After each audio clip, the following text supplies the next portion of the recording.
দেখুন, আগেকার দিনের গুরুজনরা না একটা কথা বলতেন, মানির মান যায়, সামান্যের কি হয়। কেন বলছি এ কথা? আগে ভিডিওটা দেখুন। এত বড় সাহস! ও বোঝে না নিজে সালা দুর্নীতির ঠাকুর দাদা। নিজে সালা দুর্নীতির ঠাকুর দাদা। যার লাজ, লজ্জা, সম্মান, অসম্মান, ঘৃণা এই বোধগুলো থাকে না, তাকে আপনি কিছুই করতে পারবেন না।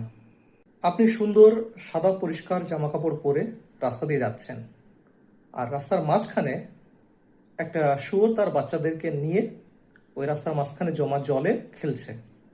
এবার আপনি পাশ দিয়ে যাওয়ার সময় ওই শুয়োরের ছেটানো জল আপনার ওই পরিষ্কার সাদা কাপড়ে লেগে গেল। আপনি কি করবেন? আপনার কাপড়ে কাদা লেগে গেল বলে রেগে গিয়ে আপনি কি ওই শুয়োরদেরকে মজা দেখানোর জন্য ওই কাদার মধ্যে ঝাঁপিয়ে পড়বেন? না, আপনার যেটুকু কাদা লেগেছে সেই লাগা কাদা টাকা নিয়েই আপনি সাইড থেকে তাড়াতাড়ি করে সরে পড়বেন, যাতে আর কাদা না লাগে। কারণ আপনি জানেন শুয়োরের কাদা লাগার কোনো ভয় থাকে না। আপনি যদি ওকে মজা দেখাতে যান, আপনার বাকি সাদা জামাটাও আরো বেশি কাদা হবে, মানে আপনার যা সম্মান ছিল সেটুকু ওখানে যাবে। এই জন্য আগেকার দিনের গুরুজনরা বলতেন, মানির মান যায়, সামান্যের কি হয়।